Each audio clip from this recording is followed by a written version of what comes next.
Oh wait, what happened?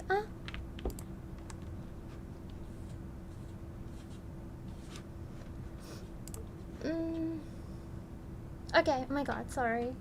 I don't know, something happened. Did they kick you guys out? Wait.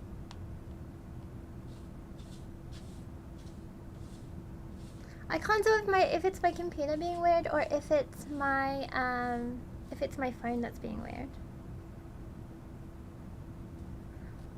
I'm sorry.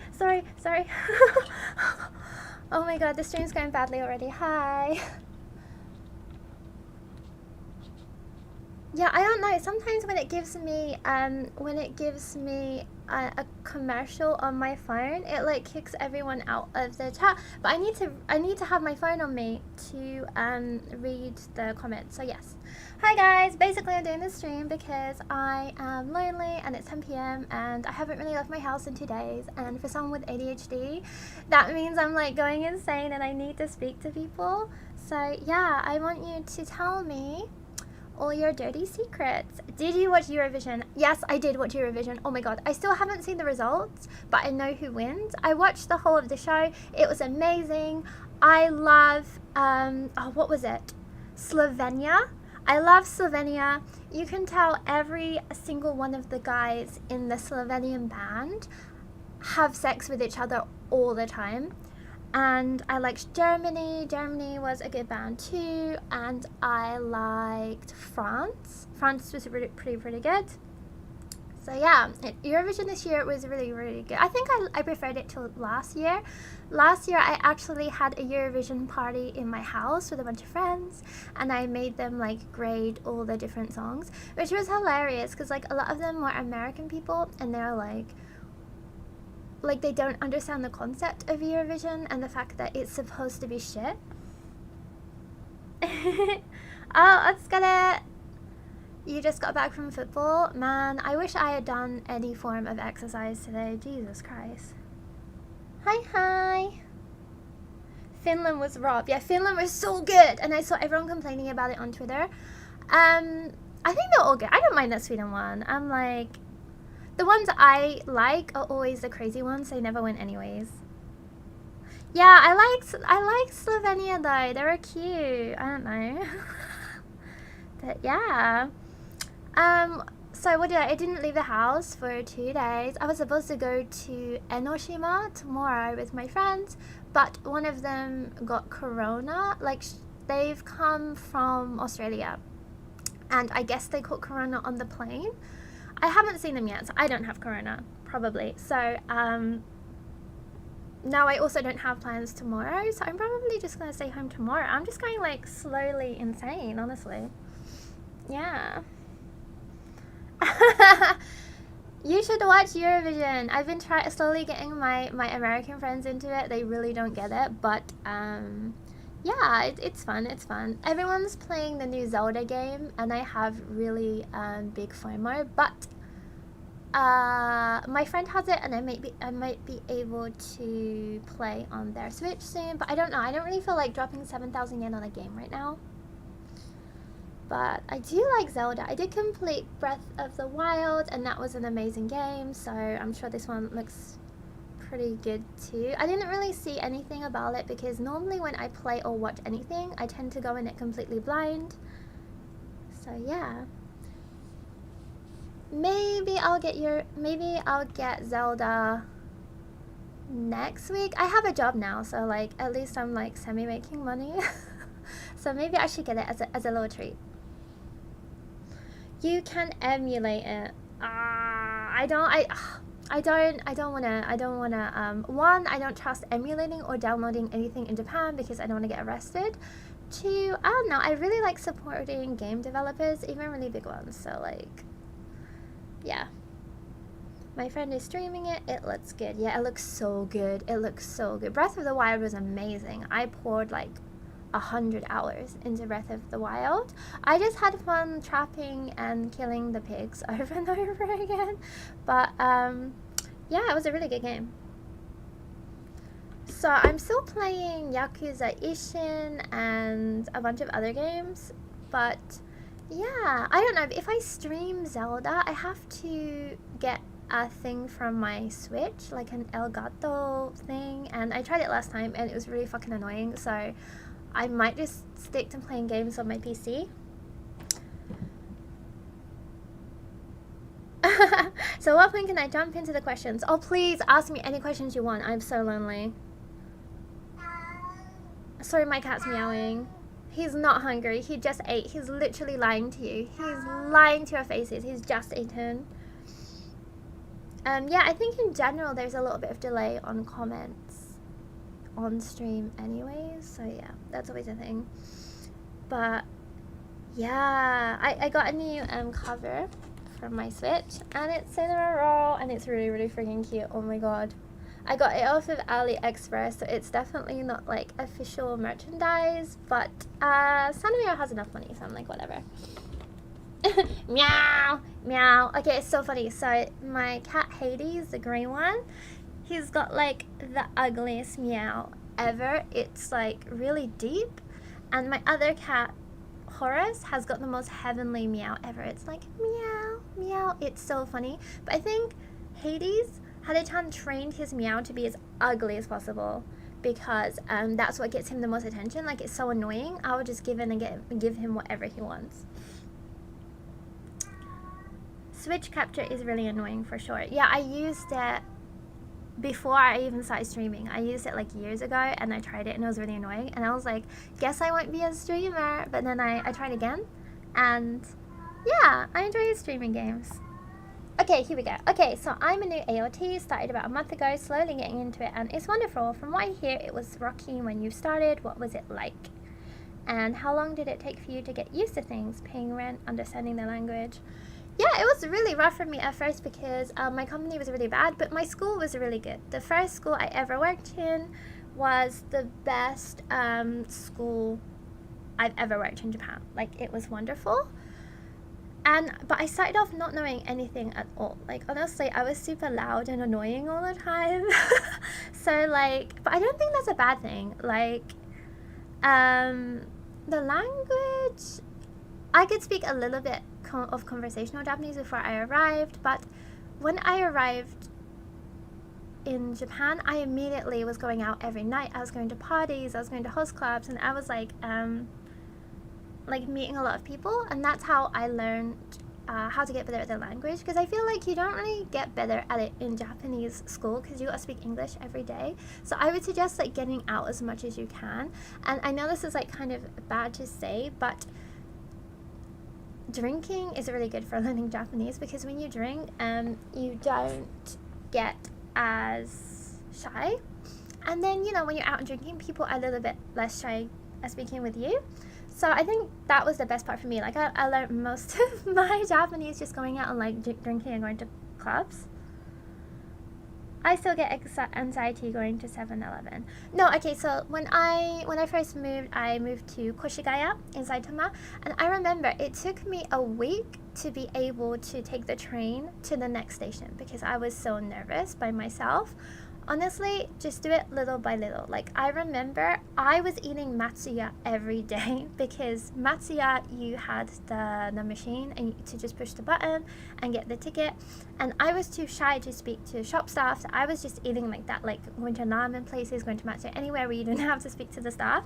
So honestly, go as slowly as you can. Like, you will get there, but everyone's different, and it's okay to go slowly. Like, you don't have to like force yourself, because when you put yourself in such a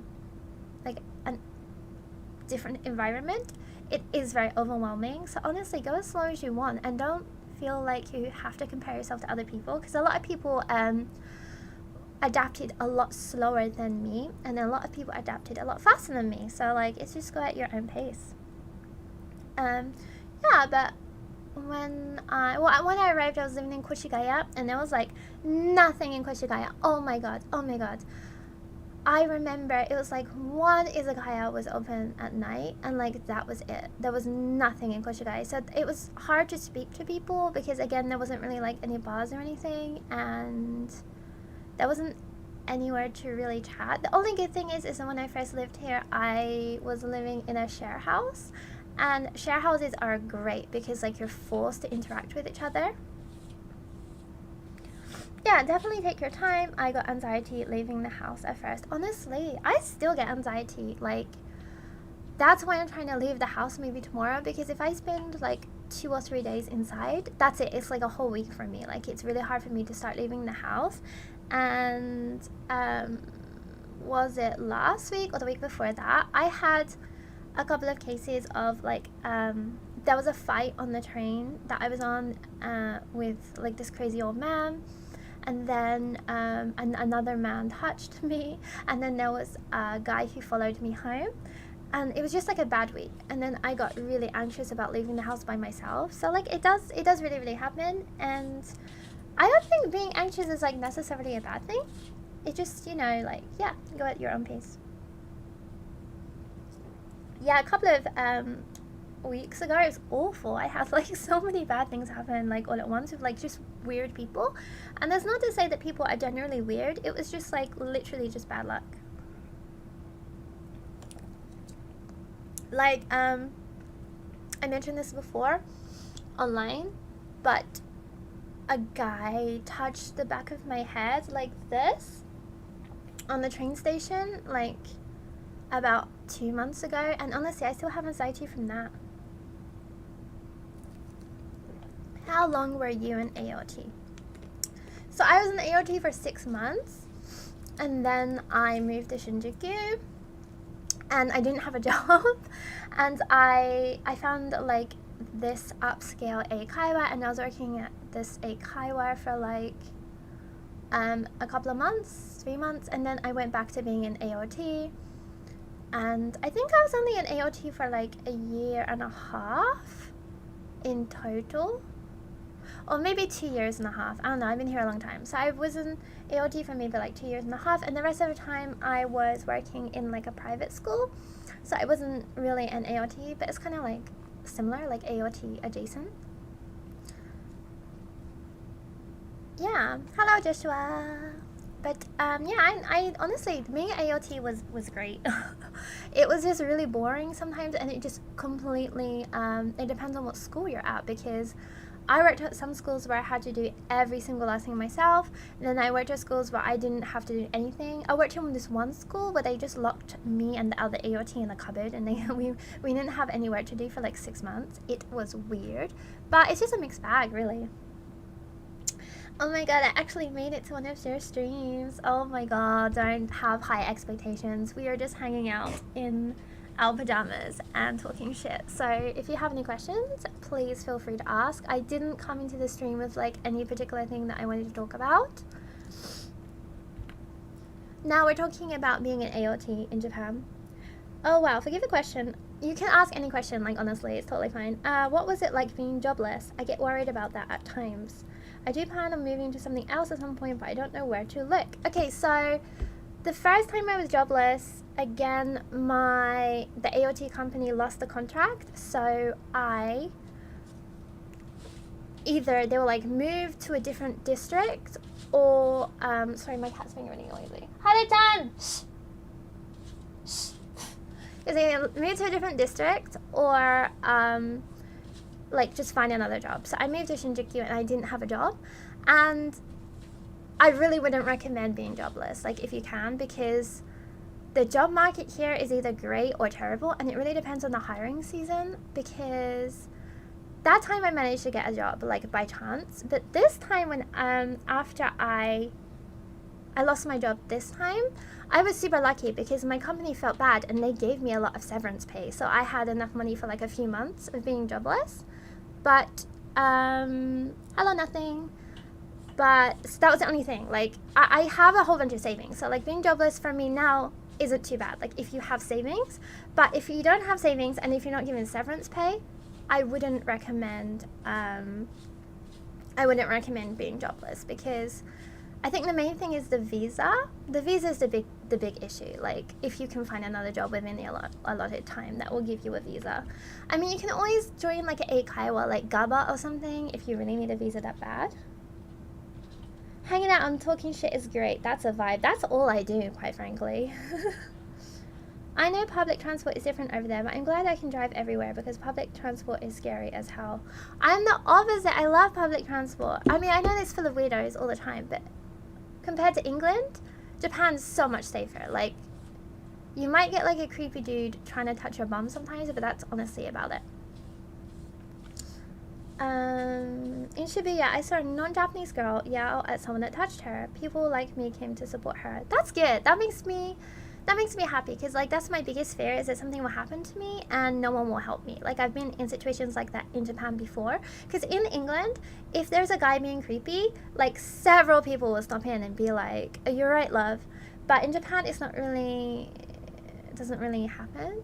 So I think it sucks because when you step in a crime, that it will cause problems for you. Like when I tried helping out when I saw a crime, I ended up getting carded by the police and I had to do an interview and everything. So I really do get it. And what was it you said you moved to? An eikaiwa. Yeah, after I was in AOT, I just worked at an eikaiwa, and it was really weird. It was just like exclusively for like celebrities, and I met the CEO by chance in like a club, and I started working there. But it wasn't great. I think I made a video about it at some point. It was like a black company. It wasn't good. Like don't find jobs from random people you meet. That's what I learned. Does modeling give long-term visa? Okay, so modeling can give an entertainment visa, but I think it's not the best kind of visa. As far as I'm aware, entertainment visas are 6 months long, and you have to make sure that you're earning a certain amount of money each month. So I think it's like 200,000 yen, maybe. I'm not quite sure because I don't have that visa. And I do have friends that are on modeling or entertainment visas through modeling agencies, but honestly it seems really stressful because you have to make sure that you're earning that amount of money and that your agency still is willing to sponsor you. So I think it's just a little bit more trouble than it's worth. Oh, England is doing an absolute dive bomb right now. Why did you think I moved out here? Yeah, England's terrible. When I lived in England, I don't think maybe it was that bad, but since I moved here there was like Brexit and everything, so Jesus Christ, it's just got worse and worse. Joshua says, I work from home, self-employed, and kind of want to move to Japan because England is going downhill. Honestly, if you can do your job remotely, I would suggest, and you want to move to Japan, I would suggest just trying it. And like you can come here and like live in a share house where it's pretty cheap, because I have a friend who works remotely doing voice acting and music composing, and he came here and he worked remotely in a share house and he made a whole bunch of money. It was really nice, but it's just you have to find I think either you get a lawyer that can help you, or if you can get a company that's willing to sponsor you.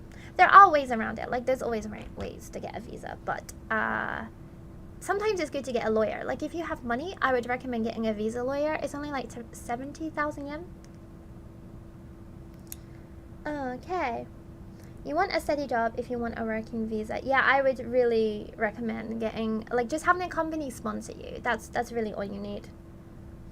What are the best places to improve your Japanese in your opinion? Okay, so I went to this language school and I really want to go back. It's called Koto Academy, like C-O-T-O, Koto Academy. And honestly, it was great. And their system is really good, and they give you a little interview before, and they pin down like exactly the areas that you're lacking.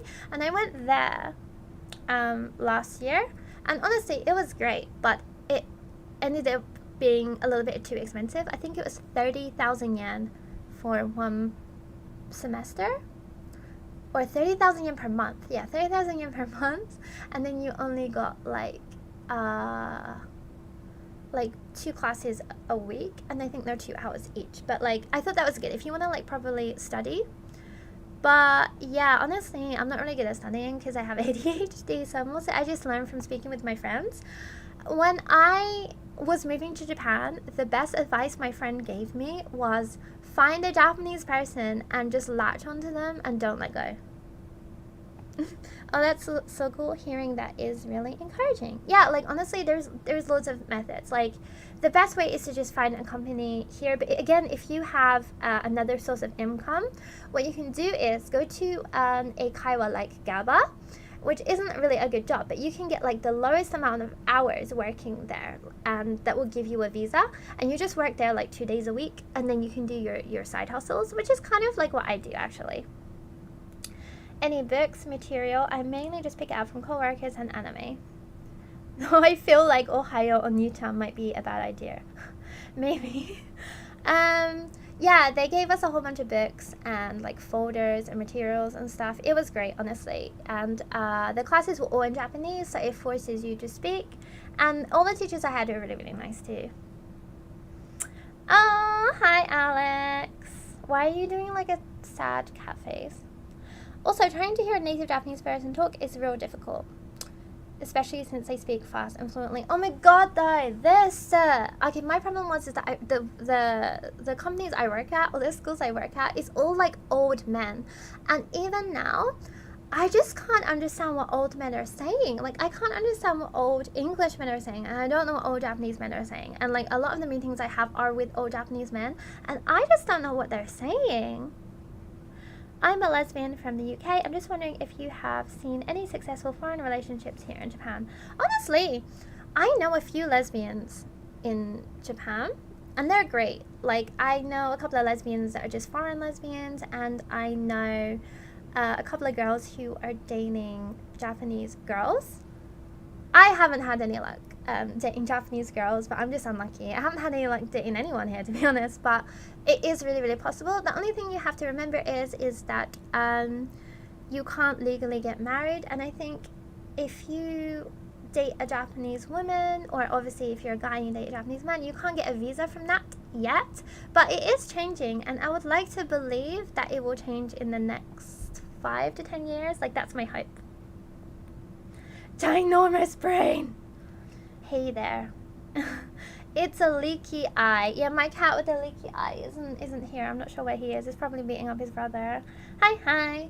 We are talking about living in Japan, and if anyone has any questions for me about living in Japan. I've lived here for 9 years, so yeah, I'm quite the veteran.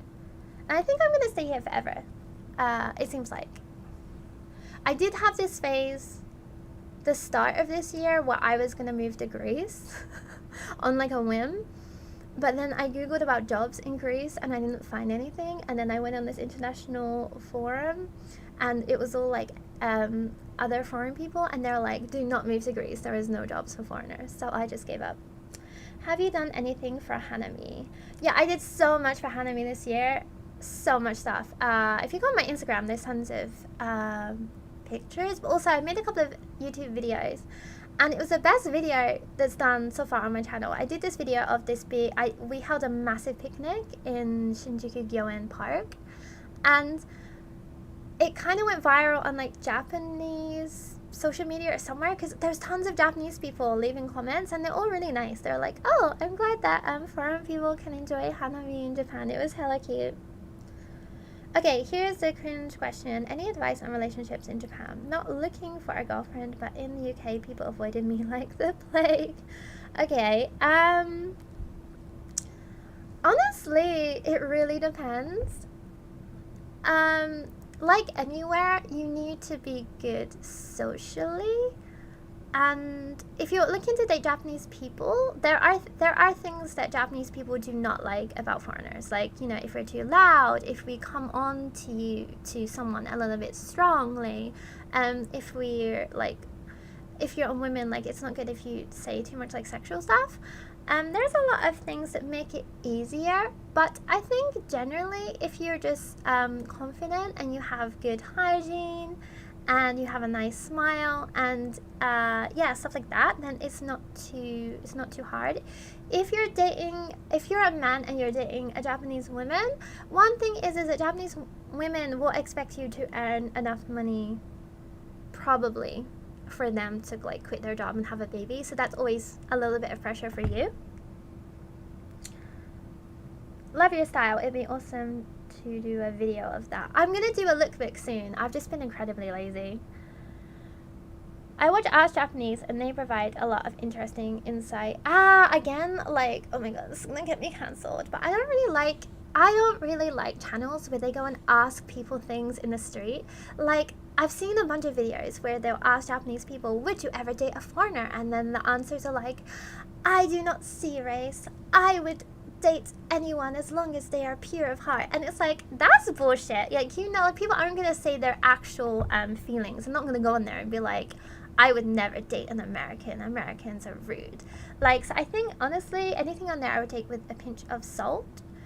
But yeah, like, I download, well, there's apps you can use. Like, I would just start on apps. Like, you got Tinder, Bumble, and there's a Japanese app called Pairs that's pretty popular.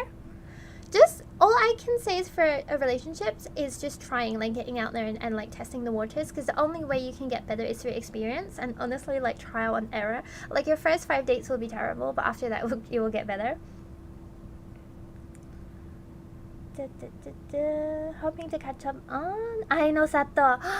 Yeah, I'm watching Aino Sato, which is Love Village. It's a dating show on Netflix, and it's about older Japanese people over the age of like 36, between 36 and like, I don't know, like 65, and they put them in like an old Japanese akiya, like an old house, and they have to renovate it together, and they, in the process, they have to fall in love.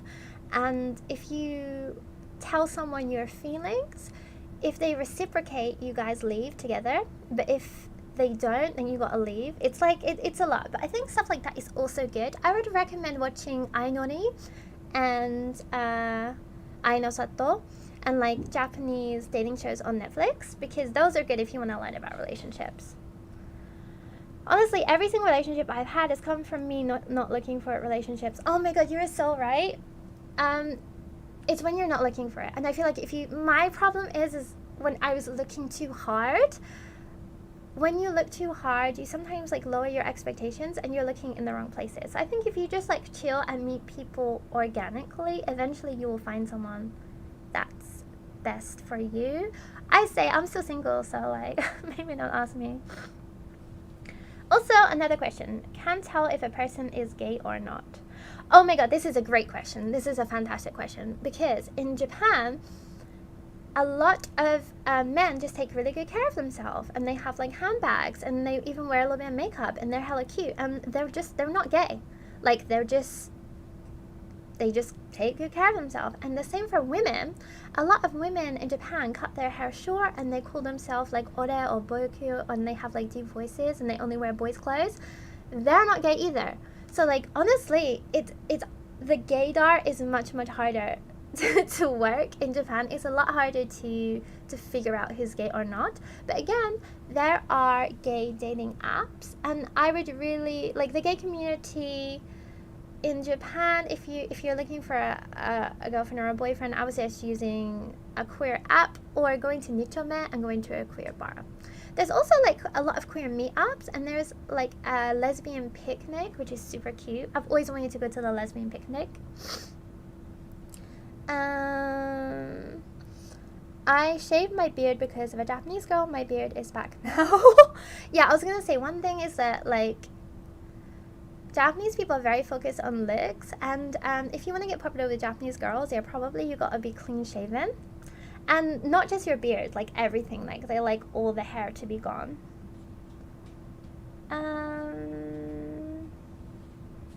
Thanks for coming to my stream. I'm having the hardest time on gay Tinder, not to mention the random pictures, hidden faces. Honestly, that's not gay Tinder. That is Tinder. It's just hidden faces, mask pictures, people's food, dog pictures. In general, I think Tinder is the worst offender. Bumble was pretty good. I recommend Bumble. Okay, Hodakun. Bumble's good, and there's a lesbian app called Her, like H-E-R, Her. I used it a little bit, but I didn't get into it that much. And again, a lot of these apps, there's a lot of sales on there, and they deliberately target gay apps because they know there's less choices for us. So that's something you have to look out for as well. English so speedy. Yeah, it's pretty speedy. What pushed you into producing YouTube content? I wanted to get better at speaking, and I thought that the only way was to like I find like having ADHD, the only way to get me to do something is to force myself to do it. So I started to make YouTube for that, and I also wanted to show my mom what I was doing in Japan. Hey cutie, hi. Tinder is hell. Yeah, Tinder is hell. That being said, Tinder has given me the most dates, like actual dates. Because I went on Bumble, which is supposed to be like cuter and softer, and I honestly didn't find any dates on there. I went on Pairs, which is very Japanese and more marriage focused. Like there's a lot more information about each person. Didn't find anyone on there. But oh, I haven't been on Hinge. I need to try Hinge. But I am seeing someone a little bit now, and I did actually meet them on Tinder, which is really embarrassing. I did go to Nichome yesterday, and it was very underwhelming. Yeah, no, like honestly, I've never really been to bars in Nichome because I know there's like one famous lesbian one, like Goldfinger, but apparently everyone knows each other in there. And sorry, my cat's so loud. Hare-chan. And yeah, apparently everyone knows each other in there, and it's kind of like weird. So if you're a new person going in, you're kind of like fresh meat, and everyone talks to each other. It just seems a little bit of a scary environment. I think if I start seriously dating women again in Japan, I will attend like a meetup more than going to a bar. The hidden faces on Tinder are hilarious. Disagree about Bumble. Bumble seems to be the most foreigners or people who have given up dating Japanese people. Yeah, no, like, I Bumble is my favorite.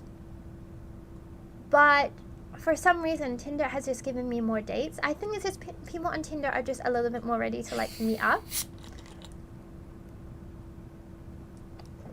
But I think if I find someone, eventually it might be on Bumble. Because you're right.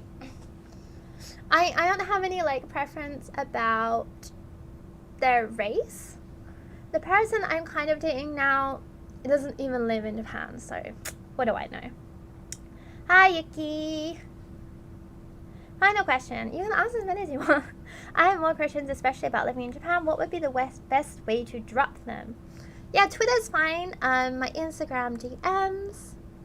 YouTube comment section, anywhere really. I'm gonna make a video soon with people's questions on my Instagram. I might do a question thing, and then you can put questions there, and then I'll do a video asking them. Honestly, you can ask me anything. You're really not intruding. Like, I am very free right now, and I honestly really like answering people's questions.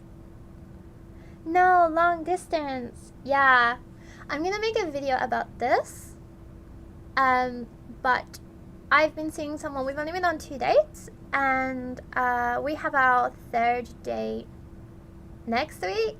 But after that, he has to go back to his home country in Europe. So, like, yeah. But I don't do long distance, so we'll probably, like, he plans on moving back to Japan, so we probably won't see each other or interact that much until he moves back. So, like, yeah. Again, I have ADHD, so I can't do long distance. Final question, will you be doing more live streams? Okay, I want to live stream a little bit every day. So bad. I love live streaming, it's so fun. But for me, it's a little bit hard because I have a roommate, and also my tripod's kind of broken, and my cats go absolute batshit every time I talk into a camera, like, as you can probably hear. So yeah, but I really want to live stream more. I want to play more games too. I am new to your channel. I really enjoy your stories. I'm an extrovert and always end up with the most strange nights out. Want to go to Japan soon. See what weirdness we can get up to. Oh my god, oh my god, oh my god. That's me. Like, as an extrovert, this is how I end up with all these weird stories. Like, because I'm an extrovert, and it's literally because I talk to everyone, and everyone's always like, oh, you're such a magnet for this kind of thing. And it's not that. I'm not a magnet. I just literally will talk to anyone, which isn't good. Every day, heck yeah. Yeah, feel free to pop in anytime. I'll try to do one tomorrow, because I don't think I'm doing anything tomorrow. Favorite canned coffee and conveni companies go. Okay, so I don't drink canned coffee because that shit gross. I drink Mount Rainier. I don't know what it's called. It's not like a can. It's like not a carton. Like, it's like a cup, like a sippy cup. It comes in like a sippy cup. It's called Mount Rainier. It's delicious. I have an espresso machine in my house, so I can make lattes in my house. So I tend to like not drink convenience coffee that much. This is fun to see your live stream. Thank you. I love live streaming honestly so much. Being an extrovert in Japan leads to a great time. It really does. Like, again, Japan is very lonely if socially you're not so good. And I know so many people that come here and they're a little bit socially awkward, or socially they're not good socially, and they're introverted, and they end up just leaving because they get lonely. And it's hard to train yourself, but I've met so many introverts that were able to train themselves little by little. So yeah, it can be done. Like, it can be done. I'm telling you, I've known so many people. It just, you've got to try a little bit. Honestly, if you're an introvert and you like staying in your house and you don't want to meet anyone, that's good too. But if you really want to get outside, just train yourself a little bit day by day. Like, go on little dates. Like, honestly, host clubs were good for me because I'm not attracted to hosts. So I could drink for free and speak to people that were legally obligated to speak to me. So honestly, it was great. What would be a fun place for gay girls? I think there is an app called Meetup, and there's like gay meetups on there. Like, I really would suggest going to like the lesbian picnics and like these little meetup things. Try going to Goldfinger in Nichome. I really want to go. Like, I still haven't gone, and that's something, it's just a little bit of my anxiety. So I would suggest going there. They must have like different like events and stuff. But like, a lot of my friends are gay, so every time we hang out, I feel like it's a gay meetup. Blessing of ADHD is being easily entertained. Curse of ADHD is being easily bored. Oh my god. Like, it made so much sense recently when I found out that people with ADHD, if we don't have something to hyperfixate on, we get depressed. And that makes so much sense. And right now, I have things that I'm hyperfixating on, so I'm having a wonderful time. But a couple of months ago, I was kind of going through it, and I wasn't really hyperfixating on anything. Do you have any recommendations of cozy cafes to work or study in Tokyo? My favorite cafe is called Uni Coffee, or Uni Coffee. It's UNI. It's always brightly lit. The coffee is really, really good. There's barely anyone in there, and it's just really, really chill. They have so many of them around Yokohama, but I'm not sure how many they have in Tokyo. I used to want to move to Japan, but being both black and autistic had me worried because the culture change would be hard to get used to, and I'm worried about how I'd be treated for both. Okay, first of all, the autistic thing, I know tons of autistic people in Japan. Like, most of my friends are neurodivergent, and a lot of them have autism. And this is maybe a little bit politically incorrect, but I find that most people that move here do have autism because we become fixated on something, and that something is Japan. And again, Japanese people often can't tell if you're autistic if you're foreign, because in general foreigners do speak and have bigger mannerisms. So that's why people never know that I have ADHD, because they just assume it's a foreign thing. So I think honestly, coming here and being autistic isn't such a bad thing, because I know a lot of Japanese people that have autism, and it's great for them because Japan has so much order, like for example konbinis and stuff like that, and like the trains. A lot of the things here are very centered for autistic people, so I think the autism thing isn't that such a big deal. The black thing is like, if you're foreign in general, people will stare at you, and it's just if you mind that or not. Like, people won't be rude and they won't like try to touch you that much, but like it could be worse. Again, it really depends on the case, because I know black people here who swear they've never been bothered and they never have seen racism in Japan at all. And then I know black people who have had a little bit of a hard time. But again, it is better than a lot of countries for that. Like, I hear China's much, much worse. bar fireplace in Osaka is very LGBT friendly. Oh, I feel like Osaka would be good for like LGBT. I just feel like it would be more open. Thank you so much for the stream and content. Glad I could catch it. Have a lovely day. Ah, goodbye, my. Dumb question, but what's a host club? Okay, a host club is like, it's like a little bar, and you go in there and there's like 10 guys, and they're all really attractive. And normally the first time you go, it's a little bit cheaper. So you'll go there, they'll sit you down, and every 10 minutes they'll bring over a different guy, and he will chat with you. And the whole idea is he tries to get you to fall in love with him and come back and spend more money. And the more you come back, the more expensive it gets. Sorry, I'm like so congested. So like, it's good. I like it because it's good because you get to talk with many different kinds of people. But it's really bad if you get addicted to things very easily. And it's really bad if you end up spending money on them. I've never spent money on them, so it's fine for me. Is it fine if I'm not fluent? You honestly don't need to be fluent in Japan. Most people I know are not fluent in Japanese. It's a very, I feel like for me, learning Japanese was very, very easy, but to become fluent or like the really difficult stuff is really, really hard. Like as long as you can introduce yourself and read a menu, honestly, it's not like you don't need to. Is it good? Like you should try to learn Japanese, but again, I know so many people that just work all the time and they don't have time. As someone who is Brit Chinese, can lend some truths to that about Chinese folks and racism. Yeah, like just speaking with my black friends who have lived in China, Japan, and Korea, it seems like Japan is the best of those three. You go in there to meet Kiryu Kazuma. If Kiryu Kazuma was in a host club, I would go all the freaking time. Hostess bars always want me to buy more drinks. Yep, that's it basically. I mean, you're going there to meet attractive people, and they're gonna try and get you to buy champagne. It can be very, very dangerous. Like you can end up spending like 200,000 yen in one night if you're not careful. And some places can scam you.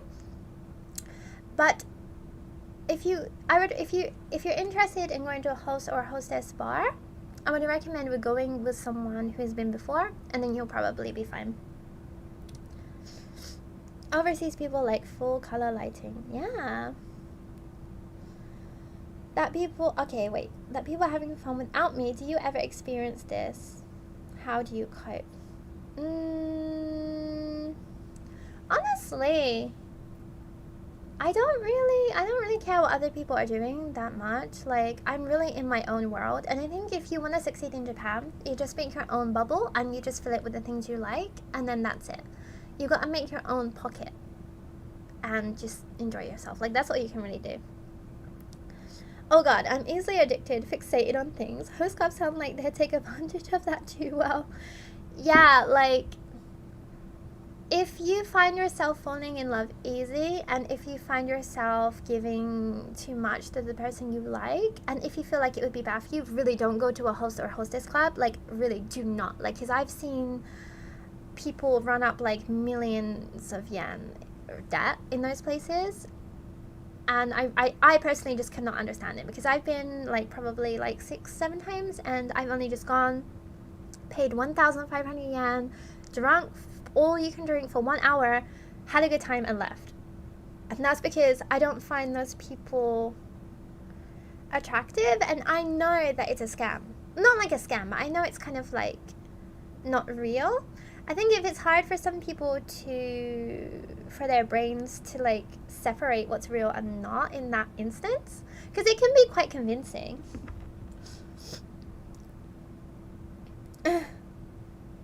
How is Horus and Hades? I don't know, my cats are being suspiciously quiet right now. Suspiciously so. I don't know what's going on out there. Stay away unless you don't mind spending $1,000 a night. Like, again, maybe if you really want to try, go with a friend that's been before, go to Shokai like the first time and spend 1,500 yen or 2,000 yen, go in there, have one night, and then leave. They make you choose one person to exchange information with, and they'll speak with you and they'll try to get you to come back, just block them instantly. But honestly, if you feel yourself easily addicted, don't bother. That's the best thing you can do, honestly, in life in general, is know your limits and know your vices. I know the things that I'm bad at, and I won't put myself in those situations. Plotting. Yeah, there was suspiciously quiet. I don't know what's going on, but I don't like the sound of it. I'd rather go to a club that has an idol live.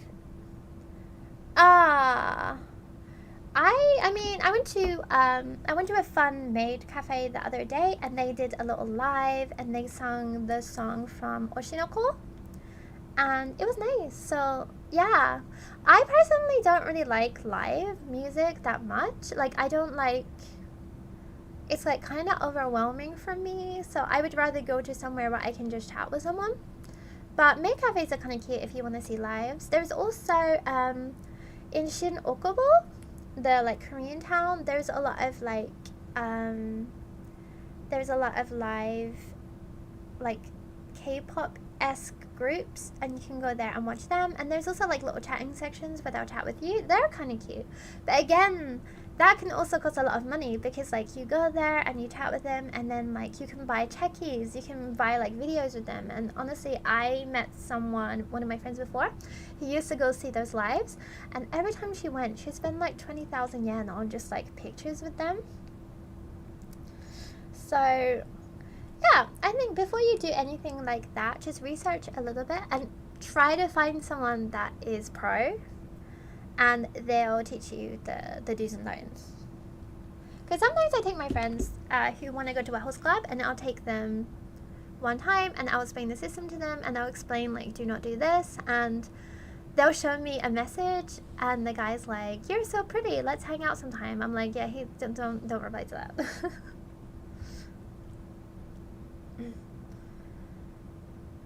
There's one trick to not spending money on hosts called not having any money. Yeah, that's so true. But last time I went, again, it was 1,500 yen, and it was all you can drink, and that's cheaper than having all you can drink in an izakaya, so it was pretty good for me, honestly. And also, if you go there, this is a trick. If you go there and you tell them, I only want to spend this amount of money, or I only have this amount of money, they won't push you usually to spend that much more. You still have to spend money for checkies. Yeah, like, I've done that before. Like, when I went to the maid cafe the other day, I got a checkie with the maid. I didn't even really want a checkie, but my friend pressured me. She wanted to take one, and she was nervous, so we ended up taking a checkie, and it was really ugly. And it cost me 600 yen, and I'm like,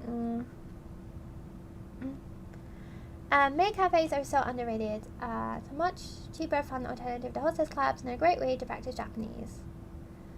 Yeah, that's true. That's true. Maid cafes are nice. So when I went to the other day, we chatted a lot with the maids. It's just a different vibe, because hostesses are a lot more sultry and sexy, and they will talk to you a little bit more intimately. Whereas maid cafes, the girls are much cuter, and it's like more surface level conversations. Japan is mostly cash based, right? It used to be, and it still is, but there's a lot of people now pay with mostly like cash apps like PayPay, Apple Pay, Line Pay, stuff like that. Hey, good evening. Hi. Good night. It's like 11 o'clock now in Japan. I feel like hostess clubs are also a little overrated. I've never really. I went to a hostess bar once, and I went to see my friend who was working at a hostess bar, and honestly, it was kind of gross. It looked like a pub inside, and she was there speaking with this foreign guy, and he was drunk, and he was like telling her, you're so beautiful, you don't need to work here, you need a man to take care of you. It was so pathetic. I could not believe it. And then like the end, after he finished, he went outside the same time as me, and he was trying to fight the bouncer because he was like, bro, I spent so much money here, what do you mean I can't have sex with the hostess? Because like he didn't understand the system. So that was a little bit weird. Made me never want to be a hostess. I mean, if you don't have time for a normal relationship and you like talking with people, I think that stuff like that isn't too bad. If you're really good at setting your limits, I don't think places like that are necessarily that bad. I am actually being a guest in a con cafe next month, and it would be like a girls' bar where people just come in and chat. So if you have time, come visit me. Actually, I'll post the details soon. Oh my god, the little cat box. Yeah, it was so cringy. Like, that's the thing with like maid cafes, hostess bars, stuff like that. A lot of the customers are just like cringy, sad old men, and they are very annoying. I think like that's the worst part, is possibly the customers. Is there artsy places to visit, like very visually aesthetic scenery? I like flower parks. Japan has a lot of like rose gardens and like fields of flowers specifically for people to visit. That's quite nice. But like, I don't know, depends what your idea of like visually appealing is. Oh yeah, Team Lab Planets, that's such a good idea. I still haven't been yet. I really want to go. I'm sorry, I'm so congested. I don't think that it's easy for Westerners to understand spending money just for chatting. No, you're so right. Host and hostess club, well, not host clubs so much, but hostess bars have such a problem with foreigners who think that it's like sex work, and they get really, really mad when they can't touch the hostesses and they don't understand it's just for talking. Team Lab is like, I don't know how to explain it, but it's like an art installment, and you go inside. It's like a big building, and they put like holograms on the walls, and it's like super aesthetic, and there's like rooms filled with smoke and lights and stuff, and you just go there to like relax and take pictures. I guess it's really cool. I've never been. Going to go look at trees. Have a good evening. That's a great idea. I wish I was going to look at trees. Have a good evening looking at trees. There's a lot of places to watch light shows. Yeah, there's a lot of like illuminations here. Like you'll just go to a park and it'll be full of like sparkling lights. That's nice. Again, I really like nature, so I like flower gardens. I went to a really nice one in Yokohama recently that's all roses. But stuff like that in Japan is really, really seasonal. The flowers only last like a month, and then it will be a new flower. So you need to look on Instagram and see when the flowers are gonna bloom. I have the worst time in that. I always turn up and then the flower is already dead or something.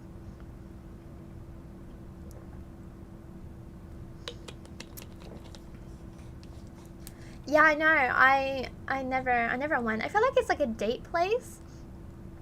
But no one I ever dated had any interest on going there, so maybe one day. Maybe one day. Ultra Dia. I'm sorry, I don't know what that means, but it sounds great. Hopefully I'd like to visit the Wisteria Flower Garden someday. Yeah, the wisteria here are pretty good, but wisteria I feel like are they have such a short time frame, because when I went to see the wisteria, I've been twice, and both times they were kind of dried up, but they're very beautiful. There's a bunch of places in Tokyo you can see them. Again, I really suggest going on Instagram or like going on the park, specifically Instagram. They normally have like a graphic to say the best blooming times, but again, because of climate change, every year they're kind of messed up.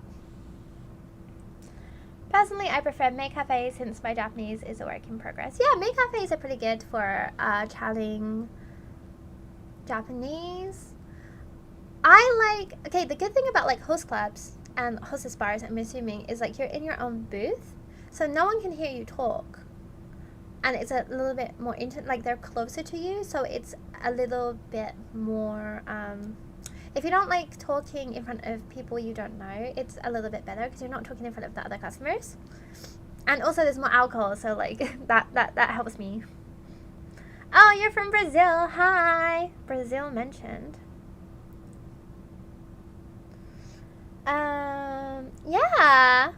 Niigata has a lot of nice flower gardens. Niigata, Chiba has a lot of real good ones too. I love botanical gardens. When there is free entrance, the one in my city, I always go. Wow, you're in Italy?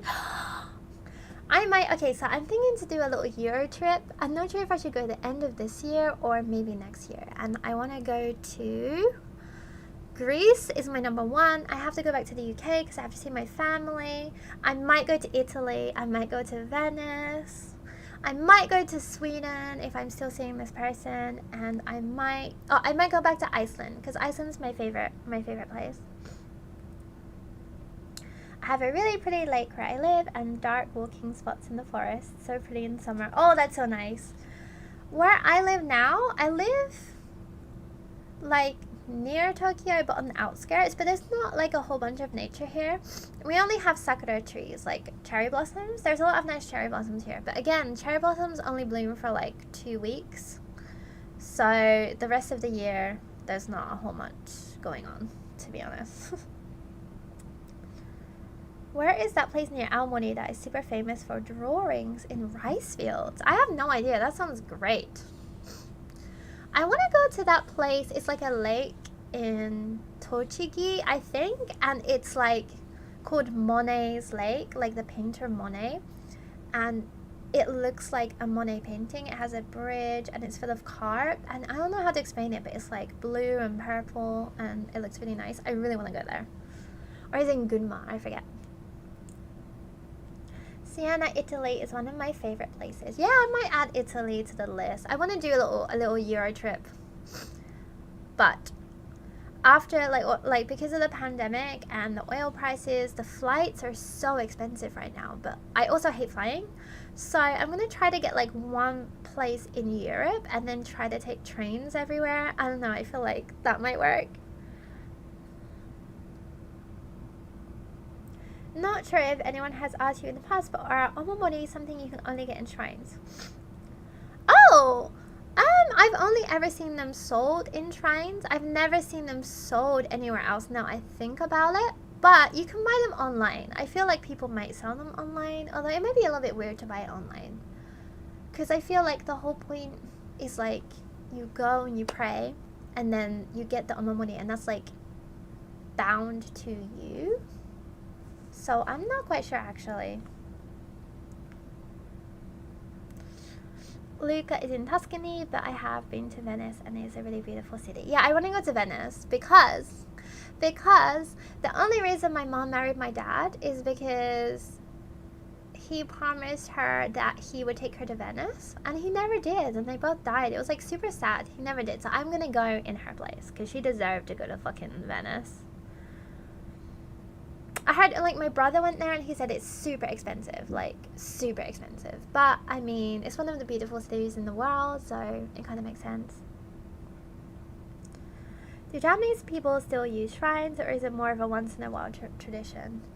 Honestly, people, because the shrines are kind of like parks, so people will always walk through there and just enjoy the beauty. And they will use them for weddings.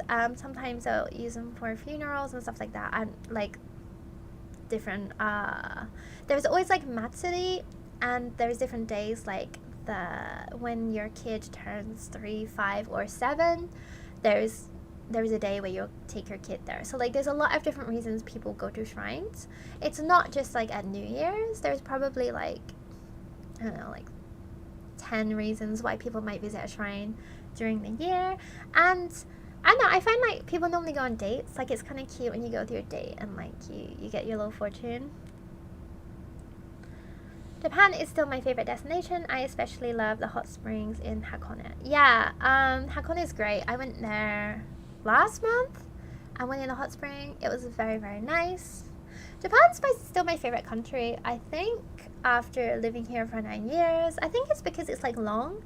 So you have like, you can take a train and you can go a little bit up north and you can go skiing and snowboarding, and then you can hop on a plane and it's not too far till you can go to a really nice beach. Actually, even not far from Tokyo, there's really nice beaches. if you sleep in Venice, you're gonna spend a ton. I would suggest sleeping outside and go there by train. Yeah, that's true. But I want to stay in like the little apartment above the river and like open the window and you see the boats. That would be great. I do not have money for that. We go to the shrine for New Year's and for festivals. Incidentally, our local shrine has its festival tomorrow. Ooh, have fun at the festival. Yeah, I actually don't live near any shrines here, and I miss that. Like my old apartments, you could hear like the banging of drums, and you would like sometimes see festivals. Also, it's just good because like they have little stores and you can get food, like street food. YouTube, yay. But yeah, I really like going to shrines. They're very peaceful. Like, I'm not necessarily a spiritual person, but there's definitely like a vibe when you go in there, like an otherworldly vibe, and that's nice. I've already skydived in Australia. Is there any cool adventure spots in Japan? I don't know. I feel like Japanese people aren't like thrill seekers. The thing that people do a lot recently in Japan is solo camping. Well, they'll just go into the woods and camp by themselves, which the idea of that really freaks me out. So like that could be something you're into. But yeah, I don't actually, now I think about it, it's not really, I mean, I guess you could climb Mount Fuji or climb a mountain or something. But now I think about it, people don't really do like bungee jumping or like too scary stuff here. I don't really like scary stuff either, so I'm trying to get over my fear of heights. Oh, here we go. Hare-chan. Hare-chan. You coming on? You coming on? Hare-chan. Hare-chan. Yes? No? Dochi? No? Okay. I just fed him. Yeah. There's a lot of camp stuff in Japan right now. And there's a lot of like camping shops that have opened. And my ex, his mom is really into camping, and I meet her quite often, and I always have to go to like camping shops with her and look at camping stuff. I feel like I know quite a bit about camping now, despite never ever probably going camping by myself. I always look for festivals when I travel to Japan. Yeah, I like summer festivals. Like you'll wear a yukata and you'll go with like your date and you'll see fireworks and you'll get the little balloon yo-yo and you'll play the little games. It's really romantic. I like it. I just like it because the yatai food's really, really good. That kind of weirds me out. Maybe if I have a girlfriend, we could do a camp date. Yeah, there's also like glamping, which is a little bit more up my street. Glamping is like camping, but they make it like super aesthetic and comfortable, and I think even the tents have like electric plugs, so you can even charge your phone and stuff. I'm scared of bugs, so I don't really want to go camping, and I feel like if there's ghosts, they're definitely in the forest in Japan, so I probably don't want to see any ghosts or yokai. I do like hiking, though. Although my hiking is mostly just like wandering around and looking at trees and stuff. It's not really necessarily like like hiking a long distance. There is I think the smallest mountain and the one that people often climb in Tokyo is Takao-san, like Mount Takao. And I went there, and from bottom to top, it's supposed to take like 40 minutes. But it took me like 4 hours because I was just looking at everything, and there was like a beer garden, and there's like a little like a monkey park up there. It was great, and that was before I realized I have ADHD, so it honestly really makes sense.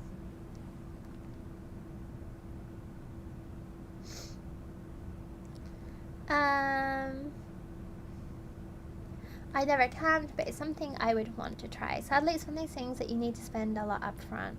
Yeah, like you need a lot of equipment. That's why I would suggest going glamping first, because they just give you everything. There are some great glamping options around the Mount Fuji lakes. Yeah, the one I want to go to is in Tochigi, and I think is it in Tochigi? It's in Mother's Farm. It's in like a farm, and you like camp in there. You do glamping in there, and it's like near the animals. And like next to your tent, there's like alpacas wandering around. That sounds great, and it's really nice. They give you like a little barbecue and stuff.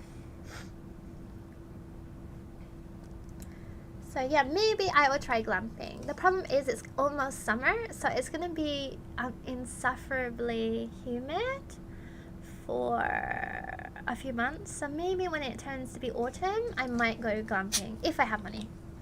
And if I have anyone that wants to go with me. My friends aren't really into that.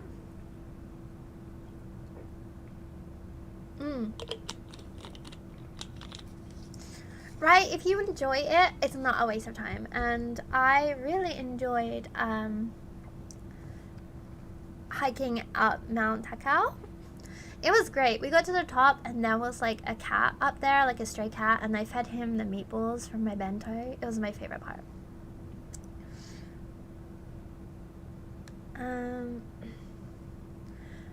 I have been at Mount Fuji, but it was like on a bus, and I went up to like 75% of the way. It was great. There was like donkeys up there. There was an ice cream shop. I had ramen. So I had ramen, I ate my ice cream, and I pet a donkey. And I had a great time, honestly. Then I took the bus down again. It was fantastic. Kite and Eric. Oh!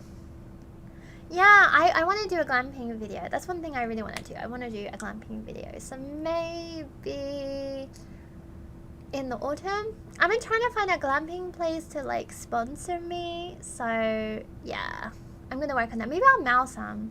I'm a bit nervous and like mail these companies in case they make fun of me, but I'll try it. Japan in summer reminds me of Florida in summer, hot and humid. But I still go to both. Okay, so I'm from England, and it's not really humid in England, so Japanese summer literally kills me. Like, I get moist in places I didn't even know I had. It is gross. I hate it. It feels like, the air feels like miso soup. It's like hot and wet. It's just so freaking gross. And like, the aircon is so cold in shops and on the train, so you're like hot and cold all day. Andre, please stop spamming strange stuff. I think he's just a bot. It's fine. But yeah, there's a lot of stuff I wanted to do this year. I did get to travel. I went to Niigata, and I saw the snow. And I went on a little mountain, a little snow mountain. And yeah, I went to Hakone for like a cosplayer event. That was pretty fun. Humidity is so no, you're totally right. For me, the worst part of being in Japan is the humidity. It's gross, and in summer there's tons of like strange bugs like cockroaches and stuff. Summer is just gross. I really think I would like to during summer just travel somewhere outside of Japan. I don't think I've ever been disappointed when trying something new. Honestly, I am very positive about things. I do find that negative people do mesh well with me. We just don't get along. Yeah, same. I'm pretty positive, and normally I have a good time. Like, even if the day is bad, I still end up having a good time. Like, I can find good aspects of it. And I think particularly if you're moving to Japan, that's a really good outlook to have. Because a lot of people here, I find, like, one bad thing will happen to them in the day, and then it'll ruin the whole day. And a few days in a row like that, and they just end up hitting Japan. I went to Korea in summer once. I assume it's similar levels of humidity. Yeah, I think it's about the same. I think Korea is actually worse. I think Korea actually gets hotter. I might be wrong. I absolutely cannot live without wet wipes in the summer, like the Biore ones. Maybe I should try that. Do they have menthol in them? I don't like the like alcohol menthol like spray stuff. It makes me itchy.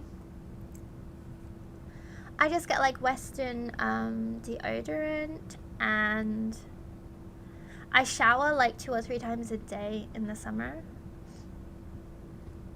Yeah, summer's bad here. God, I'm really not looking forward to it, because it's gonna start getting hot like the end of May, and that's soon. Yeah, I'm really not looking forward to it. I think that if someone doesn't want to do glamping but still wants a bit of an experience in the countryside, is going to one of the renovated old houses. Yeah! Oh, like a ryokan?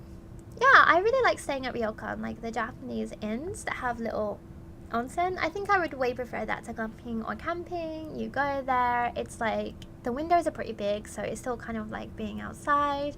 They're always in the middle of nowhere, so you can really enjoy the nature, but there's still always a konbini nearby, so you can go there and get alcohol.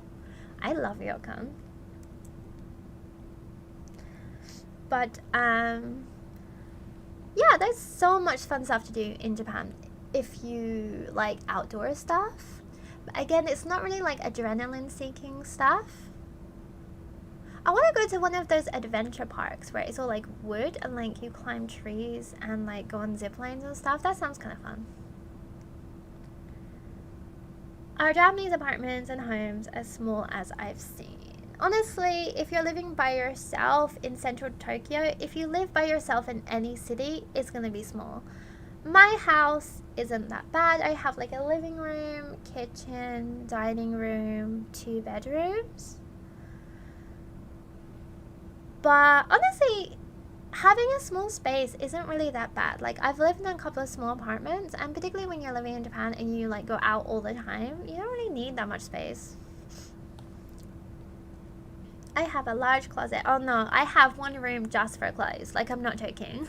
That was my biggest thing. I love the videos of those old houses getting restored. Ah, yeah, Akiya. I considered getting an Akiya, like an old Japanese house, and renovating it, but a lot of the time it like costs a lot of money. And I don't know anything about DIY, so like maybe if I dated someone that had that interest, I might do it, but often it can cost a little bit more money, and these houses are normally in the middle of nowhere, so you have to know how to drive, and I do not know how to drive. But if you know how to drive and you're good at DIY, I think that it's a really good idea. Not necessarily ryokan, but there are a lot of Airbnbs and stuff. Yeah, my friends and I stayed in an Airbnb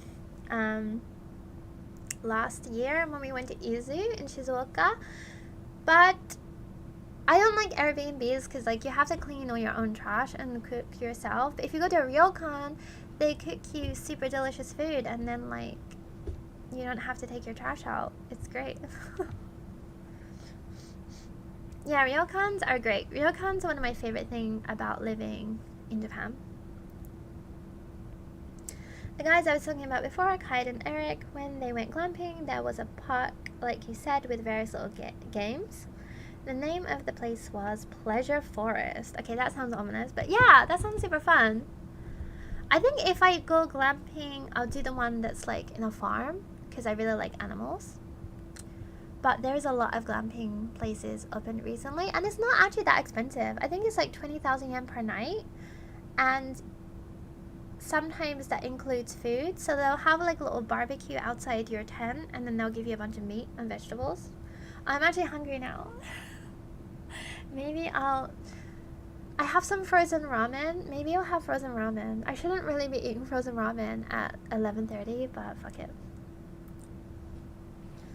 But yeah, I want to do more like outside videos. I really enjoyed the video I made when I went to Niigata by myself. That was really, really fun. And maybe I'll do a little bit more solo travel.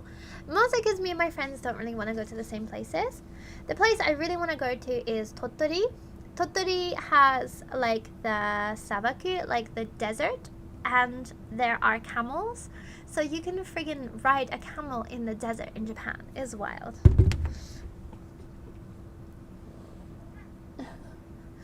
My cat wants attention.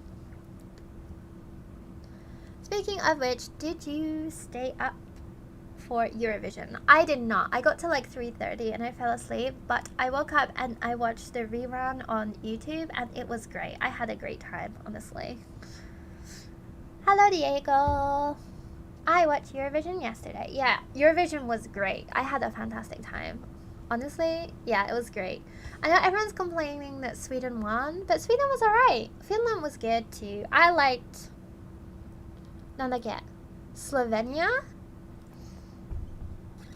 Do you watch anime or read manga? I don't really read manga anymore. I used to read a lot of Manga, I do watch anime sometimes, but it has to be really good. Right now, I'm watching Oshinoko, and I'm watching this other one. I forget. It's like called Renalia.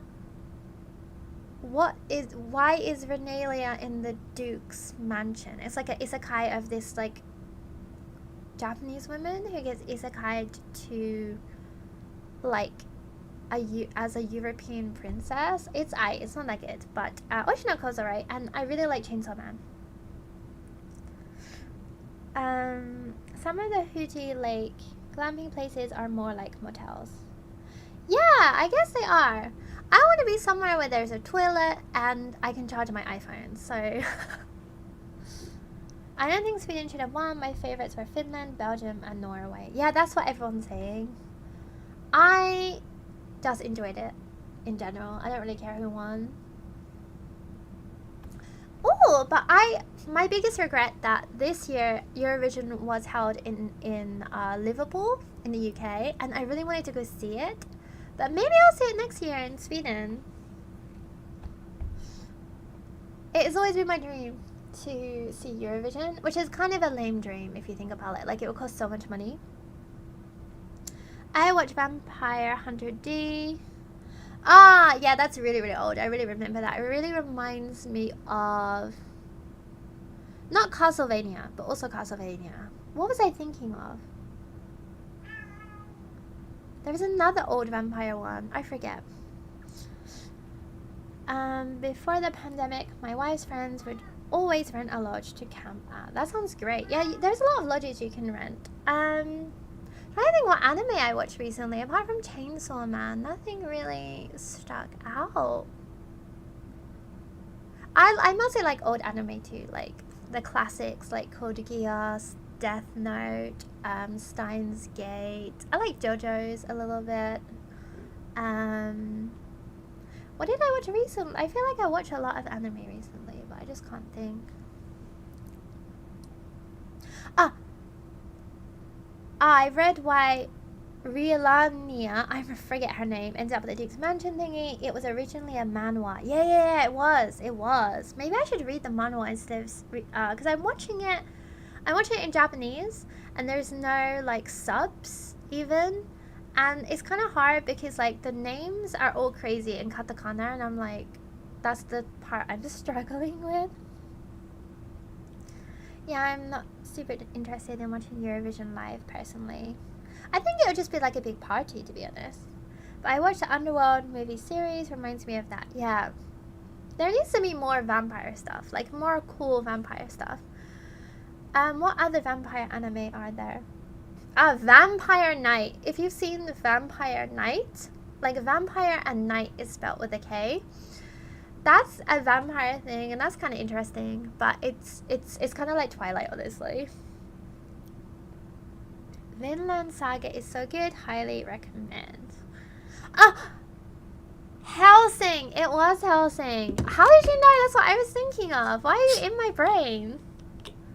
All those old vampire shows had like the same aesthetic, right? Like the vampire with like the really long hair that's like smoking. I love that.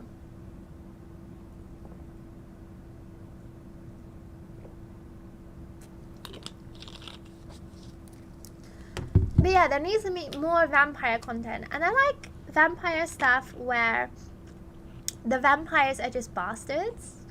I did watch the new Castlevania.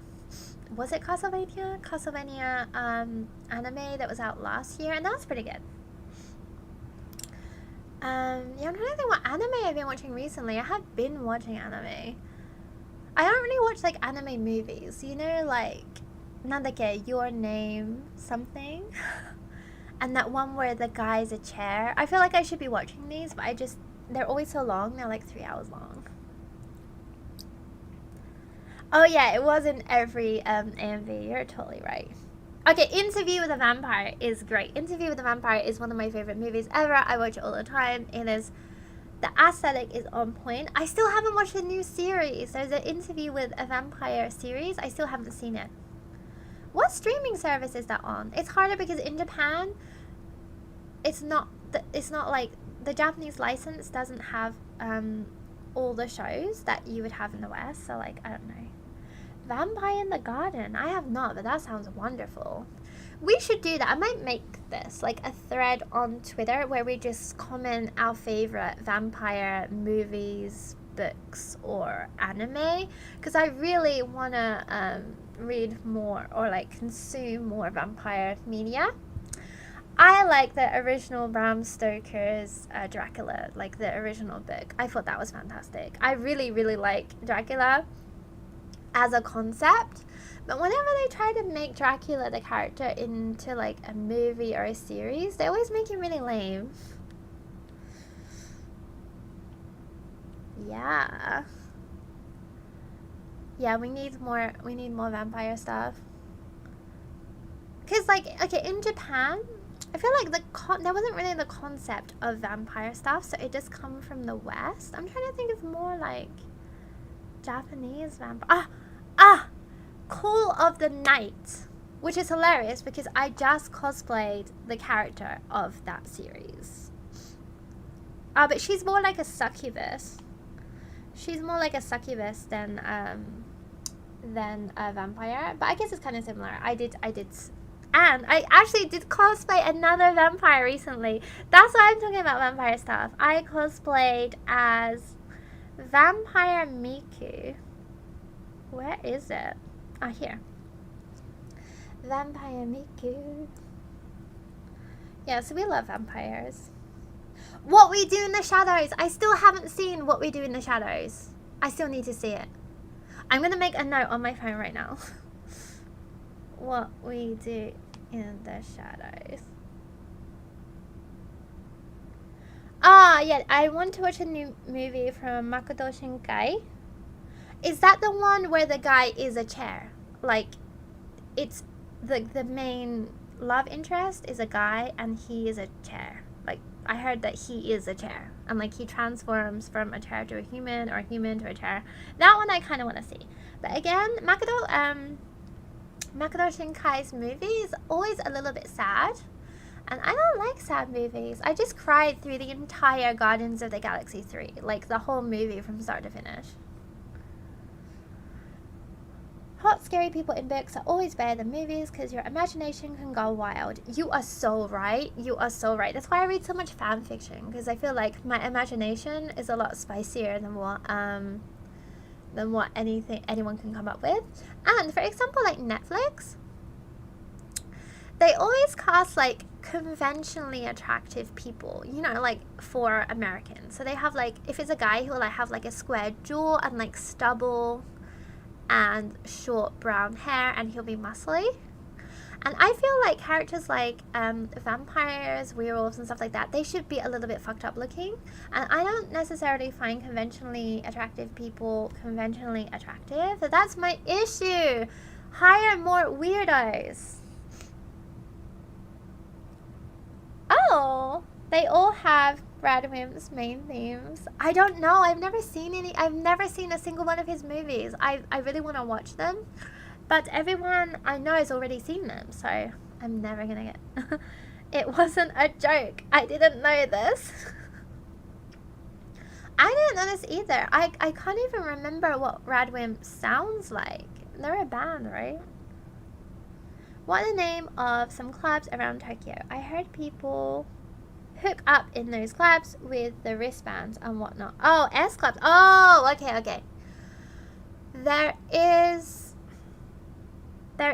a club, like a BDSM club or like a sex club that my friend went to, and you go and you choose what bracelet you wear, like single, taken, open to sex with one person, open to sex with lots of people, open to sex with anyone.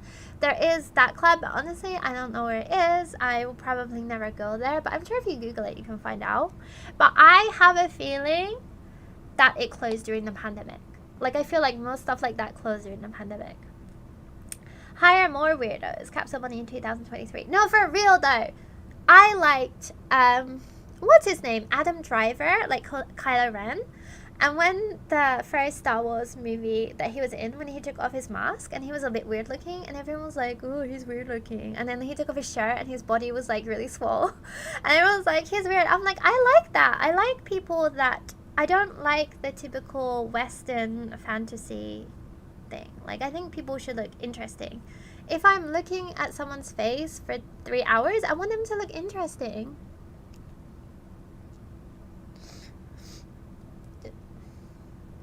Is there a name of it? I don't know the name of the club, sorry. If you Google it, there's like specific websites for like escort and sex services in Tokyo where you can go on there and then they'll review everything. I don't know, I'm not really in that lifestyle, but I'm 100% sure you can find it.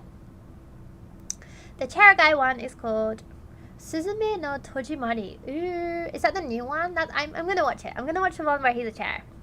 Because he has long hair, and I like guys with long hair. I know obscure stuff that might not be for everyone. Recently watched the witch movies in Korean. Buffy the Vampire Slayer is good. Yeah, oh my god, I miss Buffy the Vampire Slayer. I think that's why it turned out weird, because I watched it on TV when I was a kid. Hello, how are you today? I'm doing pretty good. Okay, apparently the lead singer of Radwimps is a piece of shit. Honestly, find me a band where the lead singer isn't a piece of shit. Apart from My Chemical Romance. Because Gerard Way's great. But mostly if they're in a band, they're probably a piece of shit.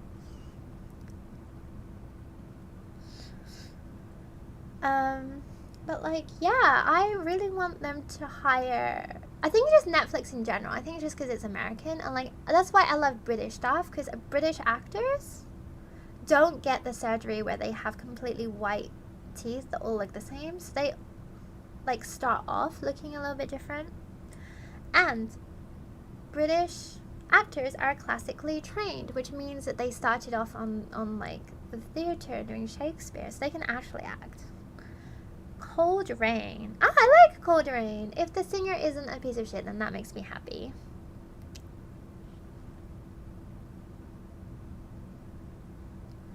Bands with female singers tend to be alright. Yeah, we said that about Kyari Pamyu Pamyu, and then Kyari Pamyu Pamyu ended up being a pedophile. I wouldn't go as far as saying he's a piece of shit, but he has said some questionable things in the past. Ah! I remember, wait. The lead singer of Radwimps, didn't he say some like pro, like nationalist Japanese stuff? And didn't he make a song that was like pro-nationalist Japanese? Is this what you're talking about? Is this what you're referencing? I remember when Buffs used to be on TV. Yeah, that was the 90s, babes, and I remember that too. Yeah, I hung out with Cold Rain a few times. They're awesome guys. That's good. However, when guys hang out with other guys, they normally don't show their like piece of shit side. I mean, I've hung out with a lot of bands in Japan, and most of them have actually been pretty nice, honestly.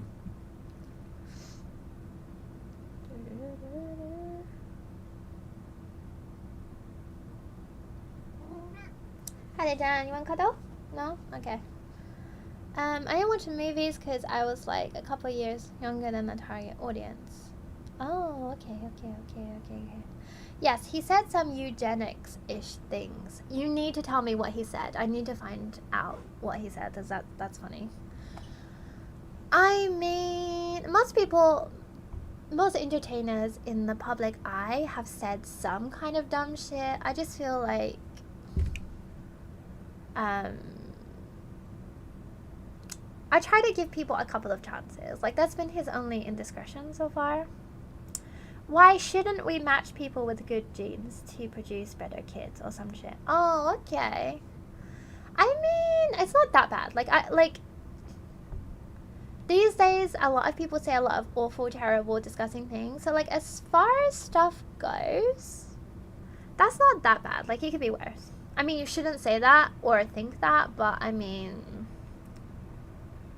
I saw that band date video of yours, and I get what you mean when you said you don't idolize celebrities. They are not aliens. No, you're totally right. Like, it's funny because I made the video about this band, and they invited me, they got their manager to invite me to their show, and then after the show, and they're a very famous band in Japan, after the show they asked me if I wanted to go back to their hotel room, and there's like 4 or 5 members, and it would just be me and them, so I guess they were suggesting that we had like group sex or whatever, and I was just like, absolutely not, and I went home.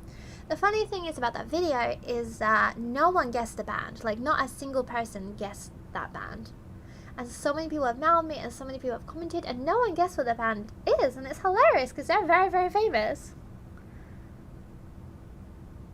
Weirdly met Masado's family at a show. You've met a lot of people. That's good.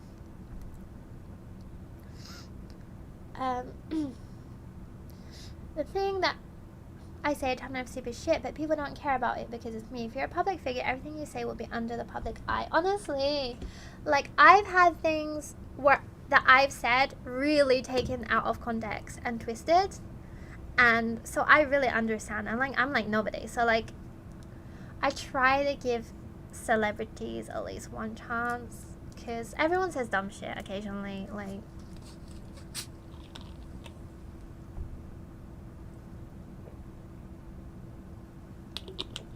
But again, these people are just people, so you probably shouldn't just idolize them. Like, you're gonna get disappointed. Never meet your idols unless it's cinnamon roll. But yeah, if that's what he said, like, it's bad, but it could be worse. Like, particularly when it's like Japanese celebrities. My favorite one was remember the Racist Chan incident. Speaking of which, has that stopped now? Racist Chan! Oh my god, haven't heard that name in years. She disappeared. She like completely disappeared off the internet. I don't know where she went. Her husband divorced her. She didn't have a degree, so she had to leave Japan. And like, not gonna lie, she kind of deserves it. The bar is low. Yeah, it's very low. Yeah, like, I feel like, again with the Racist Chan, I also gave her a couple of chances, because, like, she said some questionable stuff, and I was like, you know, sometimes people are just a little bit ignorant, particularly if they come from, like, a small town, or, like, their parents are a little bit racist. You know, I'm willing to give people a little bit of a chance, but I'll give you 2 chances, and that's it. Particularly if you're moving to Japan, you probably shouldn't be racist. Like, you're going to meet a lot of different people, so. Cinnamon Roll is my only idol. He can do no wrong. Cinnamon Roll is baby boy, and he will never do wrong in his life. He's the only man that will never disappoint me. He is a man. Yeah, I feel like he's a boy, yeah. I saw a video from a gravure idol recently. She had a meeting and her fans gave her a ton of shit, like a lot. I want to become a gravure idol. There should be a place in the market for a fat Italian man. Honestly, I always see articles that it's like, Japan needs more porn stars, like male porn stars. And maybe you should just move to Japan and become a porn star. I'm sure there's a market for it. Oh, I mean, the last one about the person not wanting to credit photos and then spinning some wild story about you being racist. Oh my god, so I haven't talked about this online because I honestly, I don't want them speaking to me or finding me ever again. Like, it was honestly wild. Like, this person, this is what I mean about being a content creator. I tweeted this recently. If you have any kind of platform, you'll have one negative experience with someone, and then they'll try to ruin your life. Like, they'll go back years on Twitter, or they'll find something dumb that you said, or they'll something. In this case, they went through all my videos, and they found one where I said a dumb thing. Like, I said, like, if you're wearing tenshikaiwai, your makeup should be pale. And I meant, like, the eyeshadow and the cheek and the lip. Like, you shouldn't have too strong makeup like Gyaru. And the way, if you watch the video, it's obvious I'm not really talking about foundation, but the way they cropped it, it made it seem like I said, you gotta be white, which is ridiculous, because this whole time I've been making content, the point is that anyone can wear Japanese fashion. So all of a sudden, I don't know why I would just say that. So honestly, you just have to be really, really careful on the internet. And this is kind of on me. Like, I should have been more careful. Like, I have a really nice audience, and they know me very well, so I know that like they wouldn't misconstrue anything I would have to say. But this person specifically went looking for something, and they found it. If Mara can be popular in Japan, I'm sure there's a place for a fat Italian man. You're so, oh my god, you could be like a Mario porn star. Haru-chan! You can rent a fat man for the day in Japan. I'm sure an Italian man would be a premium. Yeah, you could do that actually. I give people chances, but when they start acting out, then I leave them. Yeah, I think everyone should get one chance, and that's it. Haru-chan! Haru-chan just used the toilet, like the kitty litter, and he's telling me that he's used the toilet and he wants me to clean it.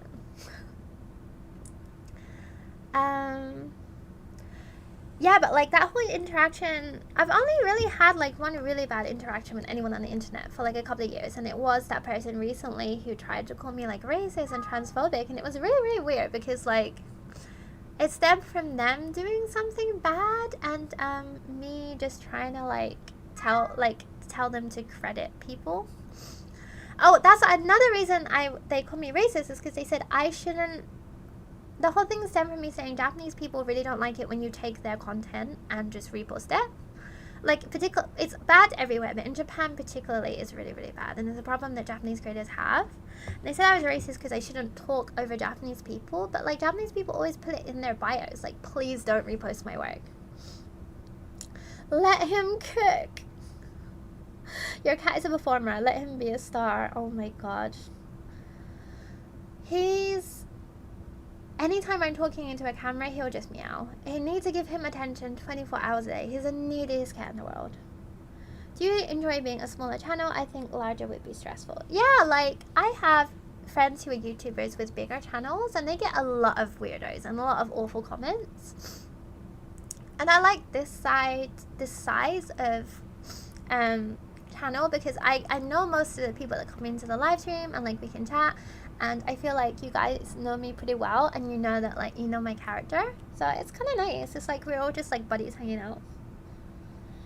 Getting a bigger channel naturally means it more hard from this point of view, but you can get a lot more money. Yeah, oh my god, I do need more money. That's the thing. Like, the thing is,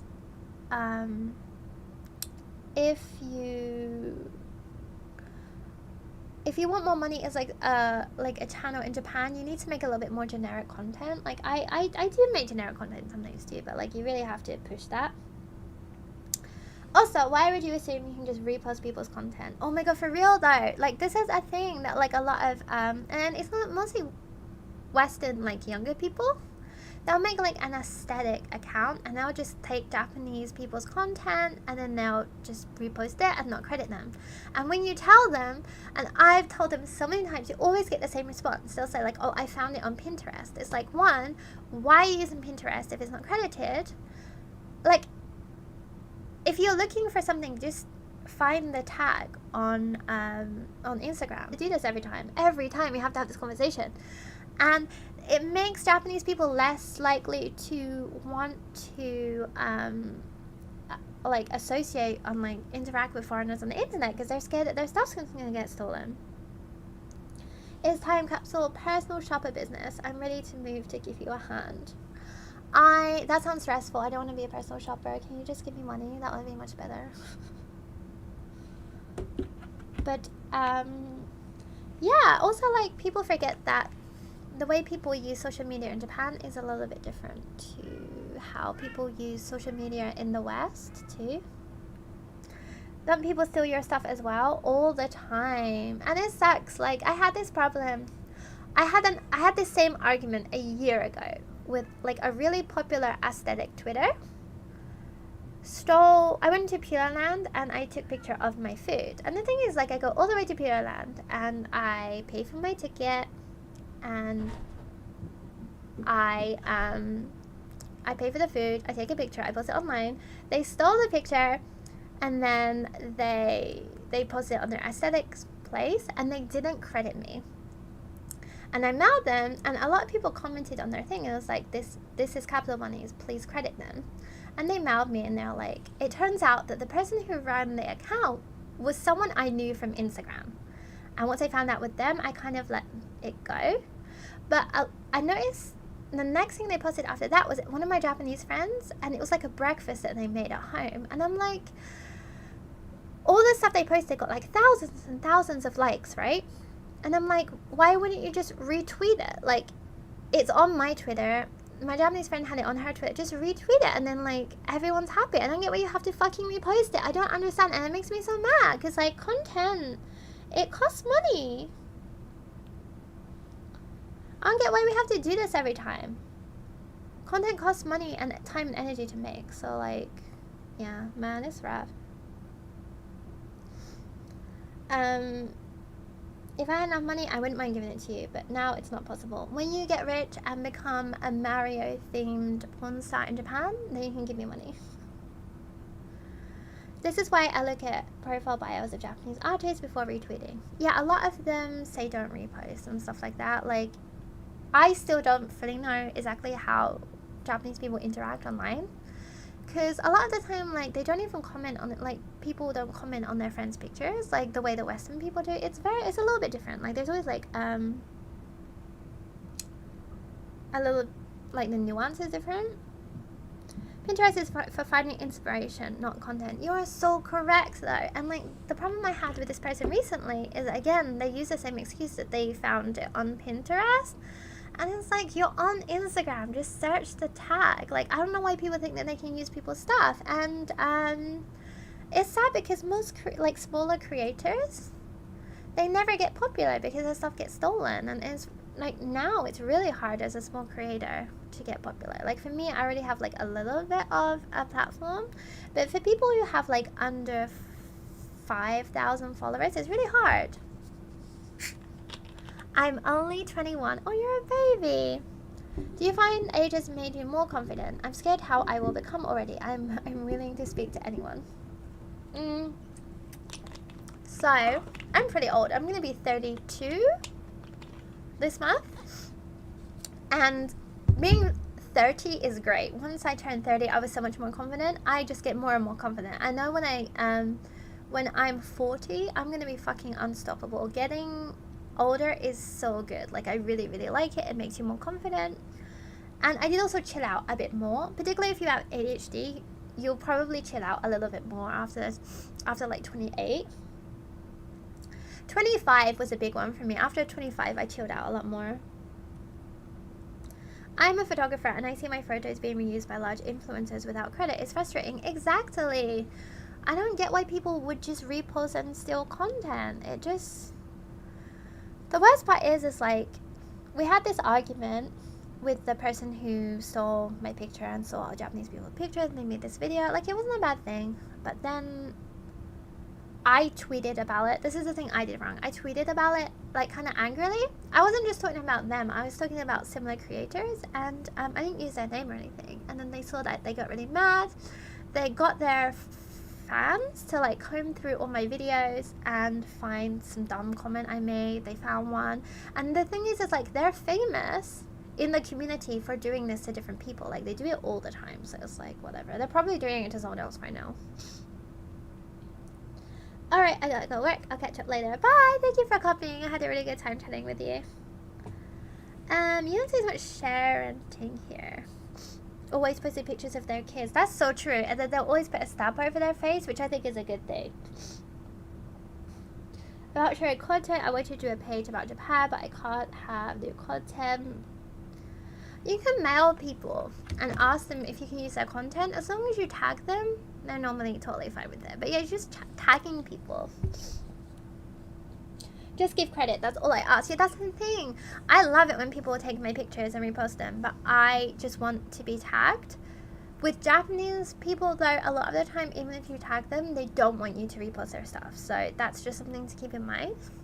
But I love it when people repost my stuff. They just have to tag me. Like, that's what it is. Like, being an influencer is like influencing. So you have to like tag the shops you went to, tag the restaurant you went to. It's like, it's not that hard. Why call yourself an influencer if you don't tag stuff? Like, who are you influencing? anyways, guys, I'm starting to get really congested, so I'm gonna go eat some ramen and go to bed. Thank you so much for coming to my stream. I had such a really good time chatting with you, and yeah, I'm gonna try and stream a little bit tomorrow, so maybe we can chat a little bit then. So yeah, thank you for coming to my stream. Bye, guys.